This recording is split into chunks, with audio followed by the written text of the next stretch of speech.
안녕하세요. 김학형 세무사입니다. 오늘은 또 어제 이어서 특별소득공제 이거에 대해서 한번 알아볼게요.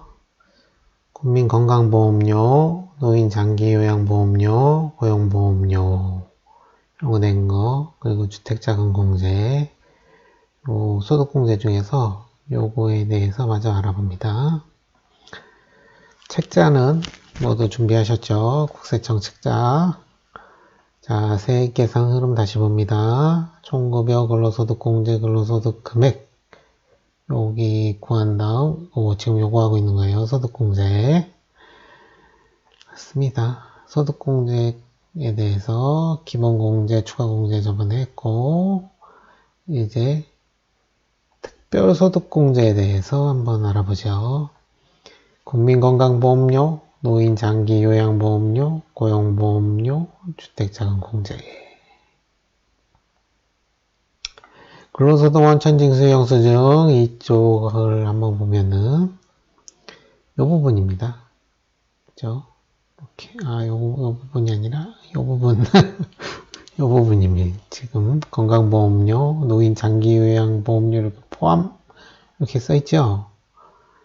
고용보험료 이 노인장기요양보험료를 건강보험료에 같이 넣어서 이렇게 대상금액에 입력을 하시는 겁니다.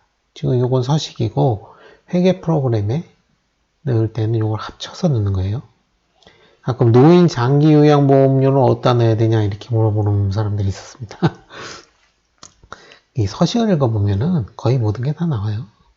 그 건강보험료 안에다가 같이 넣어서 이렇게 공제를 받으시면 되는 겁니다. 먼저 우리가 이런 소득공제를 받으면은 근로 제공 기간 동안 지출한 비용만 공제를 하는 경우가 있고 해당 과세기간 전체를 지출한 비용을 공제하는 경우가 있어요.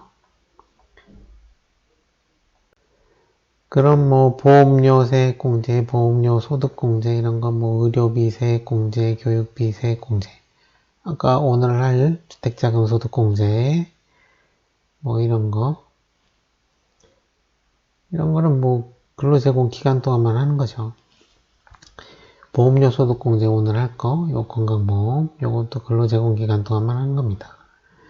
그 연말정산 간소화 자료를 뽑아보시면 건강보험 낸 거를 월별로 조회할 수가 있어요. 1월, 2월, 3월, 4월, 5월, 6월, 7월, 12월 이렇게. 근데 신입사원이 7월 15일 날 들어왔대. 그러면 근로기간은 12월 31일까지죠. 이 7월 달 거를 어떻게 넣어야 되느냐는 걸 묻죠. 7월 14일까지는 근로기간이 아니지 않냐. 뭐 이렇게 얘기를 하시는 분들이 있어요. 그런데 요거는 하루만이라도 한 달치를 다 넣는 겁니다. 왜냐면 요거는 근로기준법에서 하루만이라도 한 달 다 일하는 걸로 이렇게 정해져 있어요. 그러면 국세청은 그거에 그냥 따르는 거죠. 이거 어떻게 일일이 카드사에서 막 이런 거 신용카드 공제 받을 때 카드사에서 뭐 이거 다 일별로 뽑아갖고 낼 수는 없는 거잖아요. 그것도 또 구분을 해야 되는데 그죠? 뭐 공과금 낸 거는 또 안 되고 막 이러잖아요. 그래서 한 달치를 그냥 다 받는 겁니다. 만약에 이런 거 근로제공 기간 동안 지출한 비용만 넣어야 되는 거 이런 거 넣으실 때 이거 일별로 나누지 마세요. 그거 한 달치 그냥 다 넣는 겁니다. 해당 과세기간 전체에 지출한 비용 대표적인 게 기부금하고 국민연금보험료 이런 거죠. 이건 뭐 사적연금이고 그렇습니다. 이게 좀 보통 회계 프로그램에서는 뭐 다 걸러지죠. 자동으로 안 들어가죠, 이게. 그러니까 뭐 그렇게 크게 실수할 일은 없습니다. 그래도 이렇게 한다는 것만 알아두시고 요거 하루만이라도 한 달이라는 거 요거 기억하시고, 보험료 소득공제에 대해 한번 알아보죠. 건강보험료, 노인장기요양보험료, 고용보험료. 요거는 우리가 취직하면 반드시 내야 되는 거잖아요. 그러니까 소득이 주니까 공제를 받는 거죠. 아까 여기 넣어야 된다는 거, 고용보험료 여기다 넣는 거죠. 이거 별로 그런 건 없습니다.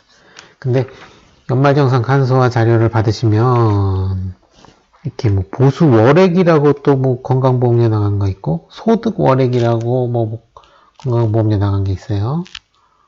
보수 월액은 뭐냐면은 이게 건강보험료 산정할 때 급여를 기준으로 산정해서 뽑는 그 기준을 보수월액이라고 그러고, 소득월액이라는 게 또 나와요. 이거는 급여 외, 이자든지 발당이든지 이런 걸로 또 공단에서 자기는 나름대로 또 월급쟁이만 너무 터는 거 아니냐. 그래서 부동산 임대소득이 있으면은 소득월액으로 또 내라 이런 기준이 있나 봐요. 거기까지는 모르겠고, 하여튼간 연말정산 간소화 자료를 보면 그게 다 뜹니다. 이거는 전부 다 넣어주시면 돼요. 건강보험료, 보수월액이든 소득월액이든 전부 다 넣어주면 됩니다.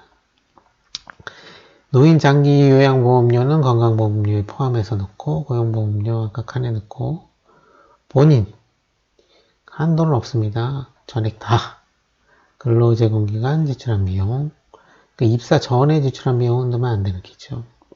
여기 써있죠. 보수월액, 소득월액. 이거는 그쪽에서 계산하는 방식입니다. 이거는 연말정산 간소화 자료를 뽑으면은 바로 나오기 때문에 그냥 넣기만 하면 됩니다. 이 주택자금 공제에 대해서 좀 이제 알아볼게요. 이게 참 힘든 겁니다. 그죠? 장기주택 저당 차입금 이자 상환액, 이거는 전액 공제해 주는 거고, 이자죠? 이자 나가는 거. 이거는 집을 담보대출 받아서 매수한 겁니다. 매수. 그죠? 내 집이야. 그냥 딱. 그건 주택임차자금 원리금 상환액은 빌려서 임차한 거죠. 그러니까 전세를 살든 월세 반전세를 살든 임차인 겁니다. 빚내서 임차해서 사는 거죠. 전세자금 대출이라고 보시면 됩니다. 원리금 상환액의 40%. 이건 주택마련 저축이라고, 저축이죠. 일종의 청약저축 비슷한 건데 정확하게 그런 건 아니고 지금은 다 없어졌습니다. 일단 중요한 거는 요거랑 요게 중요한 거죠. 2와 3을 합쳐서 300만원 한도, 1, 2, 3 모두 합쳐서 500만원에서 1800만원 한도. 요 차입금이 거치식이냐 비거치식이냐 이렇게 은행마다 해주는 게 있을 거 아니에요. 신용도에 따라서 대출을 고소득자면은 고정금리를 해주고, 저소득자면은 변동금리로 하고, 오히려 부자한테 더 혜택을 주죠. 그렇습니다. 세상이 원래 그래요. 네. 먼저 주택임차자금 원리금 상환액 공제를 한번 알아보죠. 거주자 본인이 받는 겁니다. 네. 내 이름으로 차입을 해야 돼요. 원리금 상환액의 40%, 300만원 한도로 근로제공 기간 동안만. 그렇습니다. 이 요건이 중요한데, 과세기간 종료일 현재 12월 31일 현재 무주택 세대주여야 돼요. 내가 지금 전세를 살고 있는데 저기 딴 데 또 집이 있어. 그러면은 안 되는 겁니다. 무주택 세대주여야 되죠. 세대원도 됩니다. 근데 세대원 본인이 연말정산할 때 원리금 상환액 공제를 받는 거고, 세대주가 나예요. 세대원이 배우자예요. 세대원이 차입을 했어. 근데 내가 요거 원리금을 공제받으려고 그래요. 요건 안 되는 겁니다. 세대원이 차입을 했어요. 세대원이 공제를 받으려고 그래요. 그러면은 요건 되는 겁니다. 그러니까 부부 명의로 할 때, 요거 차입을 할 때 요거를 잘 따져보셔야 돼요. 뭐 배우자가 전업주부인데 배우자 이름으로 차입해서 그 이자 나가는 걸 내가 공제를 받겠다. 요거는 안 되는 거죠. 세대원 본인이 차입을 하고 본인이 공제를 받을 수 있는 거지만 이렇게 크로스는 안 되는 거죠. 맞습니다. 외국인도 가능하고 국민주택 규모 이하여야 돼요. 집이. 그리고 오피스텔, 주거용 오피스텔도 되고 요게 뭐 국민주택 규모는 뭐 85제곱미터 이하 뭐 이래야 되고 주거용 오피스텔 집값이 하도 비싸니까는 뭐 그냥 오피스텔에서 살죠 요즘. 그렇습니다. 입주일하고 전입일 뭐 전후에서 3개월 이내에 차입을 해야 합니다.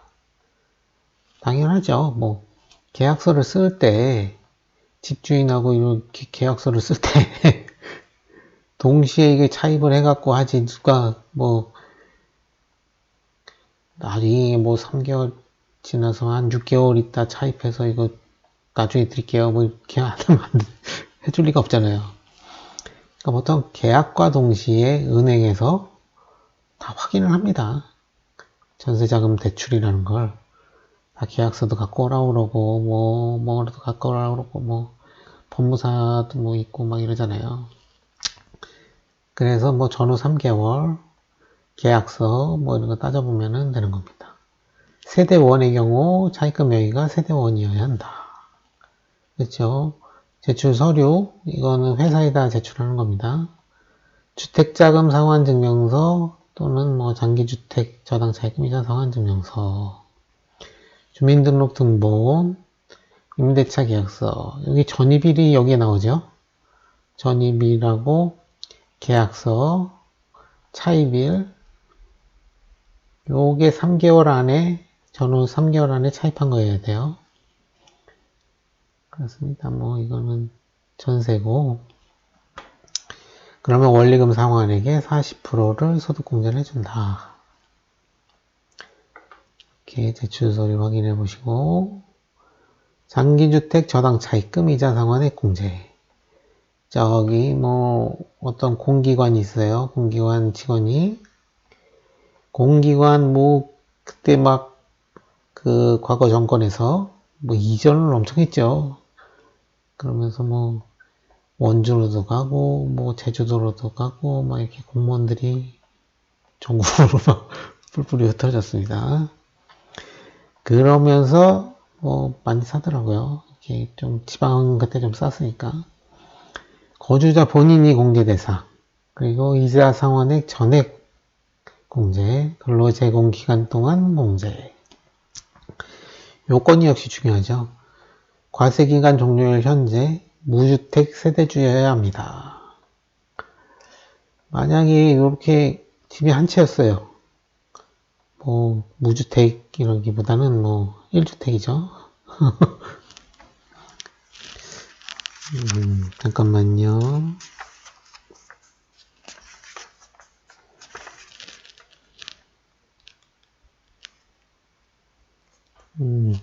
맞습니다. 이거 무주택이 아니에요. 1주택입니다. 1주택.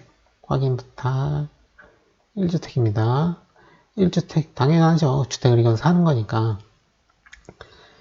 이때 1주택이었는데 8월에 지나서 한 9월쯤에 주택을 하나 더 샀어.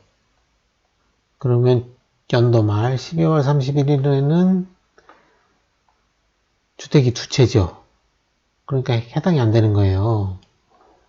그럼 이 1주택일 때 이자는 공제를 받을 수 있는 거 아니냐? 그게 안 됩니다. 무조건 과세기간 종료일 현재 1주택 세대주여야 돼요. 세대원은 아까 말씀드렸던 거랑 똑같이 세대원 명의의 차입 금액이 세대원이 공제를 받을 때 공제를 받을 수 있는 거고, 연도 말 현재 그 1주택이어야 됩니다. 이렇게 왜 지방으로 이전하면서 가면서 조그만 뭐 주택을 샀는데 서울에 조그만 것도 있고 이러니까 못 받게 되는 사람들이 많죠. 주택은 국민주택 규모 이하여야 되고 오피스텔은 안 됩니다. 아까 그 주택 임차자금 원리금 상환액은 오피스텔이 됐죠. 장기주택 저당 차입금 이자 상환액 공제는 오피스텔은 안 됩니다. 취득 당시 기준 시가가 6억 원 이하여야 돼요. 요거는 연도별로 다릅니다. 예전에 뭐 4억 이하일 때도 있고 뭐 그랬죠. 근데 집값이 계속 오르잖아요. 많이 올라갔고 뭐 많이 비싸졌습니다. 그리고 뭐 차입금 상환 기간이 15년 이상이어야 되고 소유권 이전 등기일로부터 3개월 이내 차입해야 되고 채무자가 저당권 설정된 주택이어야 되고 채무자가 은행이죠. 은행이 뭐 저당권 설정하고 빌려주겠죠. 집을 살 때 그러니까 은행이 돈을 빌려주면서 등기부에다가 저당을 딱 잡아놓는 겁니다. 그래서 당연히 계약서 쓸 때 매매계약서를 쓰겠죠. 매매계약서 쓸 때 뭐 계약서도 다 갖다 줘야 되고 뭐 인감증명도 갖다 줘야 되고 뭐 이러면서 저당 그 등기까지 딱 해야 됩니다. 그래서 거의 다 3개월 이내죠. 요거를 벗어나는 경우는 없습니다. 거의 한 번도 못 본 것 같아요. 요런 거 같은 건 잘 따져보시고 그렇습니다. 제출 서류 장기주택 저당 차입금 이자 상환 증명서 이거 연말정산 간소화해서 다운을 받을 수 있고 주민등록표 등본 이거 전입일 확인을 위해서 하는 거죠. 전입일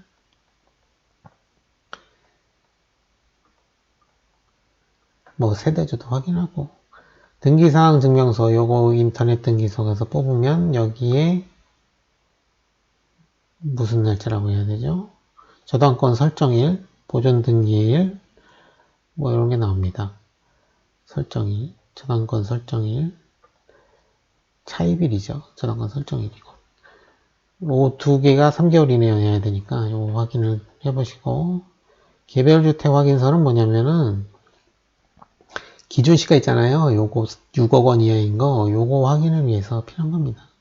요거는 국토해양부 공동주택가격 공시가격 열람 가시면은 뭐 확인이 됩니다. 그거를 뽑아갖고 그냥 캡처를 하든지 뭐 입증만 하면 됩니다. 그거는. 그리고 주택청약 종합저축 공제 요거는 거주자 본인이고 저축 납입액 뭐 240만원 한도고 뭐 40%에서 또 300만원 한도고 근로제공 기간 동안 하고 이거는 청약저축이죠. 해당 기간 중 무주택 세대주여야 되고 해당 기간 중 급여가 7천만원 이하여야 된다. 요 주택 청약 종합저축 되신 분들은 무주택 확인서를 금융기관에 내야 돼요. 그러면 1월 20일까지 연말정산 간소화로 올립니다. 은행들이. 만약 안 올렸어.